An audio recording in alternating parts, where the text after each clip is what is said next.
Hello students, आज के इस लेक्चर में हम 10th क्लास का जो अपना टॉपिक है नियंत्रण और समन्वय जो चला हुआ है उसी कड़ी में जंतुओं में हार्मोन के बारे में पढ़ेंगे।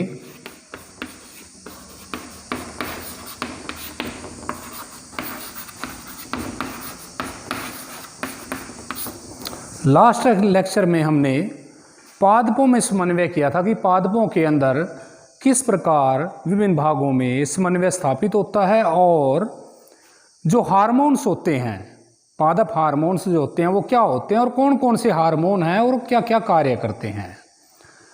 उसी कड़ी में आज जंतुओं में हार्मोन क्या होंगे, रासायनिक पदार्थ कैसे क्या होते हैं, कैसे बनते हैं, कहाँ बनते हैं और क्या काम करते हैं, इसके बारे में डिस्कशन की जाएगी।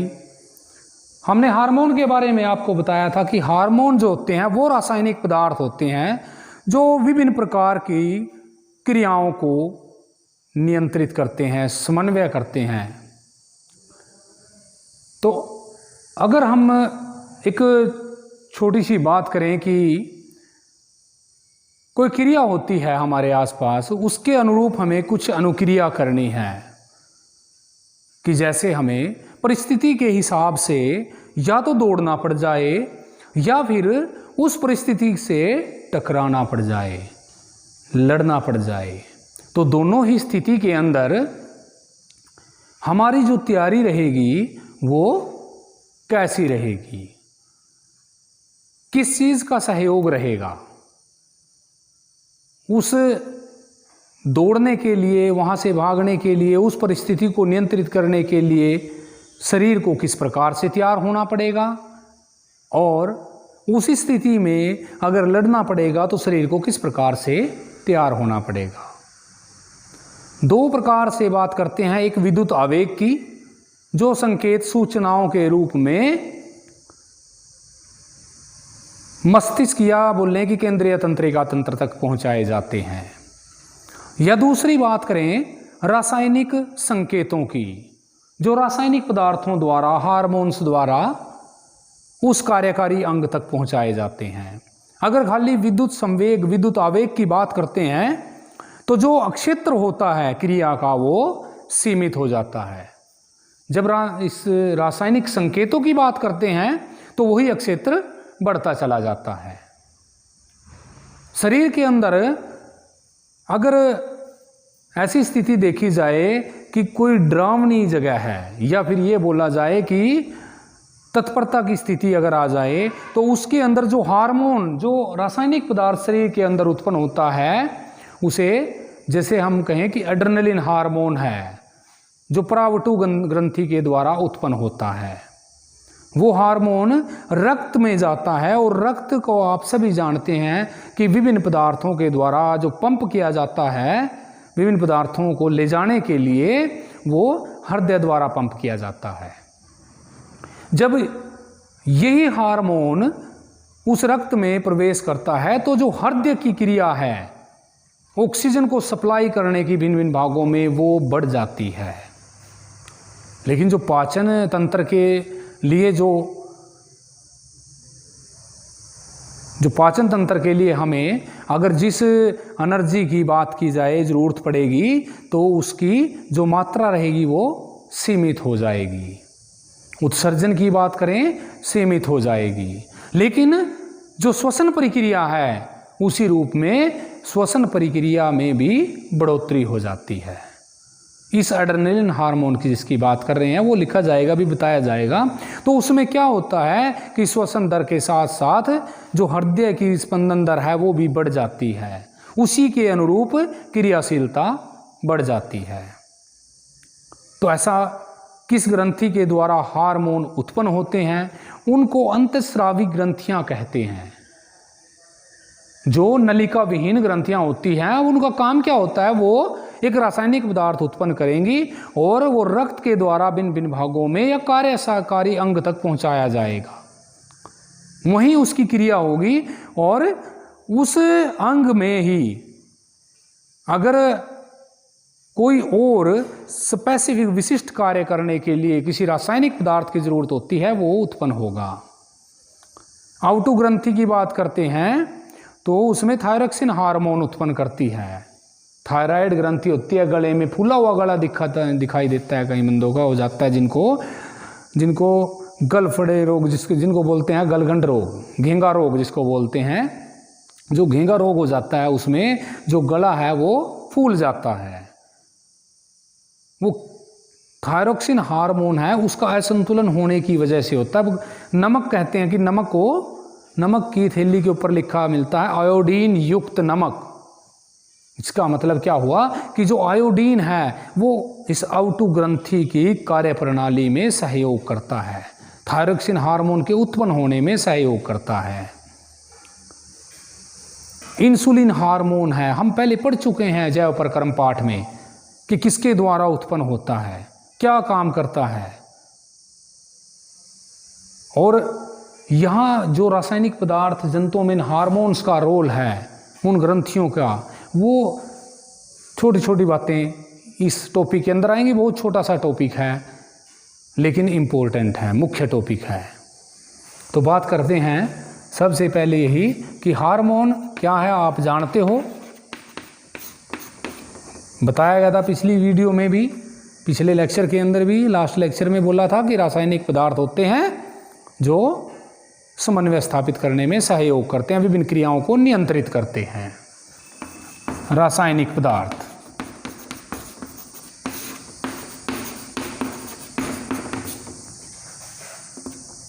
जो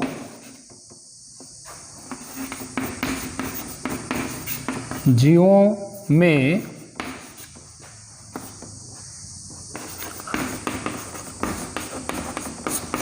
विभिन्न कार्यों में समन्वय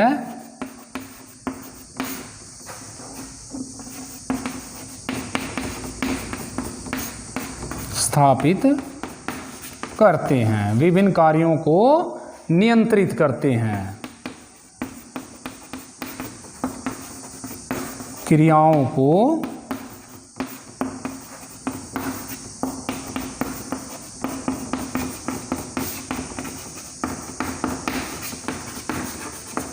ये जो हार्मोन होते हैं, रासायनिक पदार्थ होते हैं, यह जंतुओं के अंदर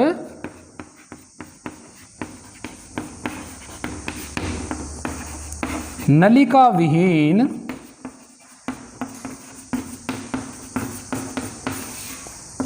ग्रंथियों द्वारा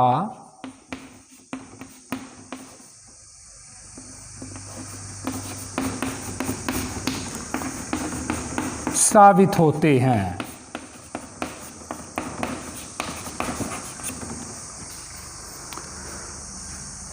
पहले जैसे बात करें एड्रेनलिन हार्मोन की, अब हम एक टेबल बना देते हैं कि कौन सा हार्मोन किसके द्वारा उत्पन्न होता है। आपने जैव प्रक्रम में जब हमने पाचन प्रक्रम की बात की थी तो पाचन प्रक्रम में देखा था कि अग्नाशय के द्वारा ग्लूकागोन और इंसुलिन हार्मोन उत्पन्न होते हैं, जो उपापचय जो क्रिया होती है, शर्करा के लेवल को नियंत्रित करने में काम करते हैं। आपने नियंत्रण और समन्वय पाठ में पढ़ा कि पीयूष ग्रंथि होती है, इसको मास्टर ग्रंथि कहते हैं क्योंकि वो वृद्धि हार्मोन उत्पन्न करती है और दूसरी कोशिकाओं की कार्यप्रणाली को नियंत्रित करती है। हम एक टेबल के माध्यम से इनको लर्न कर सकते हैं। पहले बताया आपको कि एक छोटा सा टर्म है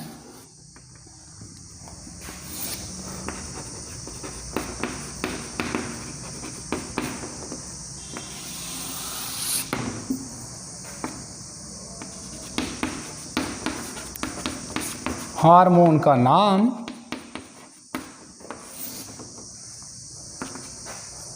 ग्रंथि जिससे उत्पन्न होता है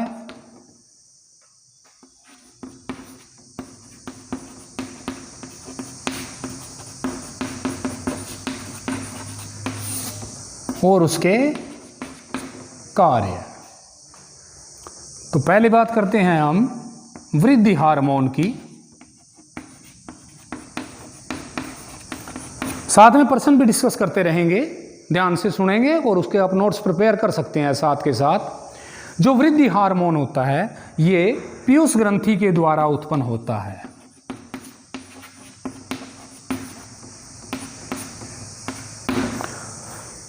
आपने नियंत्रण और समन्वय में केंद्रीय तंत्रिका तंत्र में देखा था, हमने बताया था आपको कि पीयूष ग्रंथि को मास्टर ग्रंथि कहते हैं, क्योंकि यह ग्रंथि दूसरी जो ग्रंथियां होती हैं शरीर के अंदर, चाहे वो अवटु ग्रंथि आए, परावटु ग्रंथि आए, चाहे वो अग्नाशय आए, सबकी कार्य प्रणाली को नियंत्रित करती है, इसलिए इसको मास्टर ग्रंथि कहते हैं। अब नाम लिखा है वृद्धि हार्मोन कि ऐसा हार्मोन जो वृद्धि को नियंत्रित करता है। कुछ व्यक्ति आपने देखे होंगे कि वो बौने होते हैं, साइज नहीं बढ़ पाता, कुछ बहुत लंबे होते हैं, उनमें ज़्यादा वृद्धि हो जाती है। इसका मतलब क्या होता है, यदि पीयूष ग्रंथि द्वारा जो वृद्धि हार्मोन उत्पन्न होता है वो एक संतुलित मात्रा में उत्पन्न नहीं हो पाए, कम मात्रा में रह जाए, तो जो व्यक्ति है वो बौने रह जाते हैं। और अगर वो निश्चित मात्रा से ज़्यादा मात्रा में उत्पन्न हो जाए तो वो लंबाई में ज़्यादा हो जाते हैं। तो इसका मतलब क्या करता है, वृद्धि को नियंत्रित करता है।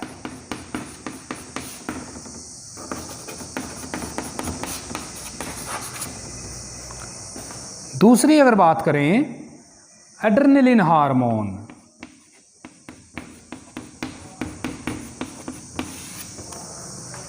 एड्रेनलिन हार्मोन परावटु जो ग्रंथि होती है,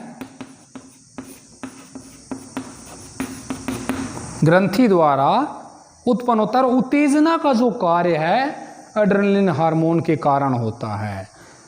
हृदय की धड़कन बढ़ जाती है, साथ में जो श्वसन दर है वो बढ़ जाती है। अगर आप किसी डर की स्थिति के अंदर हैं, कोई ऐसी स्थिति आ जाती है जिसमें उस परिस्थिति में आपको लगता है कि आपको अपनी जान बचानी है, या तो आप भाग सकते हो या फिर आप लड़ सकते हो, लेकिन दोनों स्थितियों के अंदर जो शरीर की जो प्रक्रिया है वो उत्तेजित हो जाती है, और इस उत्तेजना का कारण इस ग्रंथि द्वारा उत्पन्न एड्रेनलिन हार्मोन होता है, जो इस नलिका विहीन ग्रंथि के द्वारा रक्त में छोड़ दिया जाता है।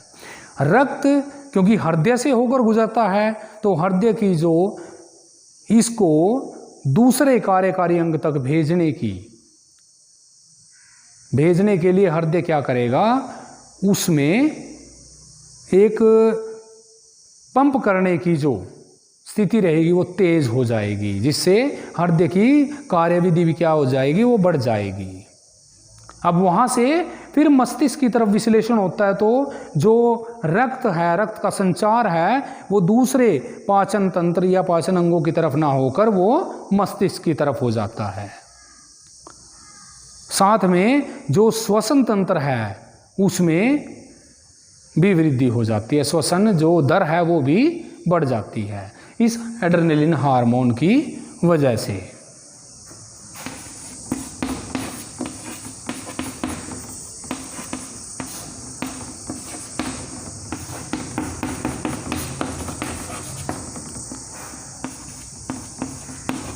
हृदय स्पंदन दर व श्वसन दर बढ़ जाती है।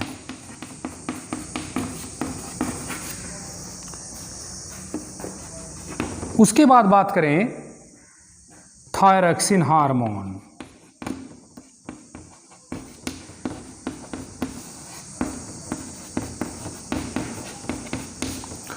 अवटु ग्रंथि के द्वारा उत्पन्न होता है, थायराइड ग्रंथि के द्वारा उत्पन्न होता है।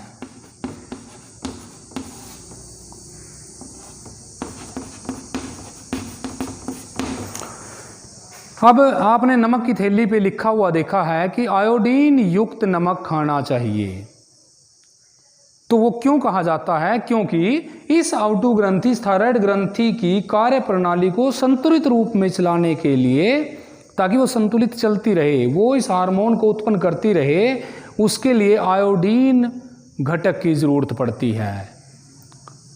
अगर आयोडीन की कमी हो जाती है तो इस हार्मोन का जो उत्पन्न होना है, जो वो कम हो जाता है, जिससे जो गले की जो नलिकाएं रहेंगी उनमें फैलाव उत्पन्न हो जाता है, जिसे घेंगा रोग कहते हैं। इसकी कमी से घेंगा रोग हो जाता है। अब घेंगा रोग जो है उससे गर्दन क्या हो जाएगी, वो फूल जाती है। भोजन के बहुत से घटकों के उपापचय में इस थायरोक्सिन हार्मोन का उपयोग किया जाता है। शरीर के अंदर जो भोजन हम ग्रहण करते हैं उनके कुछ घटक जो उपापचय क्रियाएं हैं उनकी, उसमें थायरोक्सिन हार्मोन मुख्य रोल प्ले करता है, मुख्य रोल अदा करता है। तो इसलिए कहा जाता है कि आयोडीन युक्त नमक खाने की सलाह क्यों दी जाती है। तो प्रश्न का उत्तर क्या बन जाता है कि आयोडीन जो होता है वो थायराइड ग्रंथि के संतुलित प्रक्रिया को या सुचारू रूप से चलाने के लिए ज़रूरी होता है, ताकि जो थायरोक्सिन हार्मोन वो सही मात्रा में उत्पन्न होता रहे, और इसकी कमी से घेंगा रोग हो जाता है। उसके बाद बात करते हैं इसी में, आपने डॉक्टर को देखा होगा कि कुछ बंदों को, कुछ जो मरीज उनके पास जाते हैं व्यक्ति, तो उनको कहता है कि आपने शर्करा का कम उपयोग करना है या नहीं खानी है। इसका मतलब क्या हुआ कि ब्लड में शर्करा की मात्रा बढ़ जाती है, जिसे मधुमेह रोग भी बोला जाता है, यानी शुगर की बीमारी भी बोला जाता है। तो वो उस जो हार्मोन उसमें काम करता है, उस हार्मोन को क्या कहते हैं और किसके द्वारा वो उत्पन्न होता है। हम बात करेंगे इंसुलिन की। इंसुलिन जो हार्मोन है वो अग्नाशय के द्वारा उत्पन्न होता है। अग्नाशय दो हार्मोन उत्पन्न करती है, इंसुलिन और ग्लूकागोन, और दोनों हार्मोन उपापचय क्रियाओं में सहयोग करते हैं। घटकों के जो भोजन के घटक होते हैं उनको पचाने में सहयोग करते हैं। तो जो इंसुलिन हार्मोन है यह ब्लड के अंदर, रक्त के अंदर रुधिर की जो मात्रा होती है, उसके ब्लड के रुधिर के अंदर जो शर्करा की जो मात्रा होती है उसको नियंत्रित करता है। क्योंकि शर्करा की मात्रा जैसे ही बढ़ जाती है तो उस रोग को हम मधुमेह रोग बोल देते हैं, और उस मात्रा को ही नियंत्रित रूप में लाने के लिए अग्नाशय द्वारा इंसुलिन हार्मोन उत्पन्न किया जाता है। जब अग्नाशय द्वारा यह हार्मोन कम मात्रा में उत्पन्न होता है तो उसके कारण जो शर्करा की बढ़ी हुई मात्रा है उसको नियंत्रित करने के लिए या तो डॉक्टर द्वारा टैबलेट दी जाती हैं या फिर इंसुलिन के ही इंजेक्शन, टीके लगाए जाते हैं। उनको नियमित रूप से लगाना पड़ता है। तो जो ये इंसुलिन हार्मोन है अग्नाशय के द्वारा उत्पन्न होगा, और किसकी क्षमता या मात्रा को निर्धारित करता है। आप जानते हो कि इंसुलिन शर्करा की मात्रा को नियंत्रित करता है।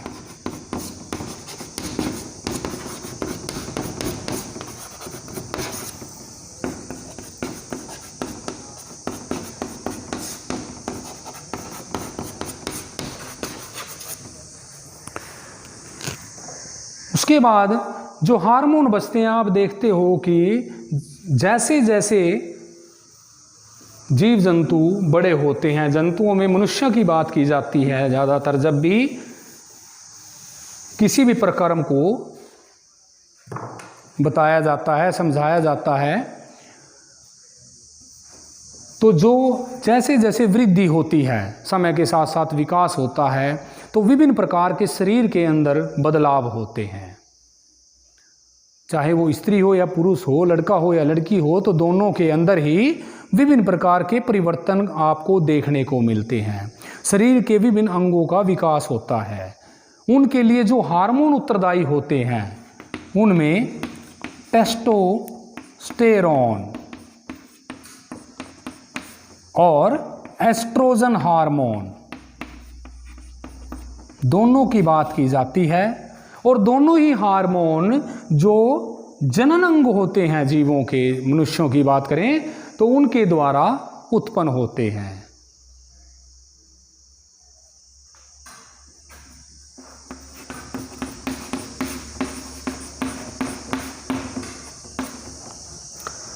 टेस्टोस्टेरोन जनन अंग में जो पुरुष वर्ग होता है, लड़के जो होते हैं, उनके अंदर जो हार्मोन टेस्टोस्टेरोन उत्पन्न होता है, उस जनन अंग में स्पर्म जो रहेंगे वो इस हार्मोन को उत्पन्न करते हैं।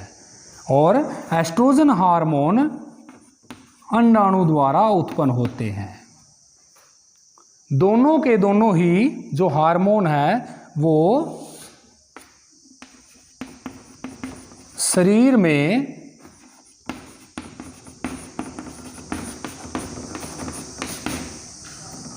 विभिन्न जो लैंगिक लक्षण होते हैं, लैंगिक गुण होते हैं, उनका विकास करते हैं।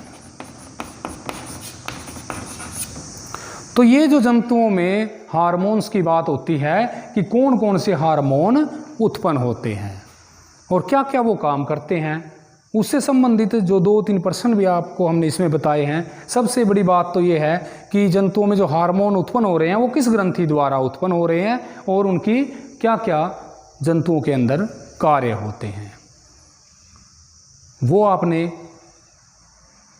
साथ में ये टेबल के द्वारा, जो टेबल आपने कॉपी के अंदर बनानी है वो आसानी रहेगी जब उसको याद किया जाएगा। सरलता रूप से हमें ये पता रहेगा कि हमने सिस्टमेटिकली इनके नाम लिख लिए हैं, उनको देने वाली ग्रंथियों के नाम लिख लिए हैं, उनके कार्य लिख लिए हैं।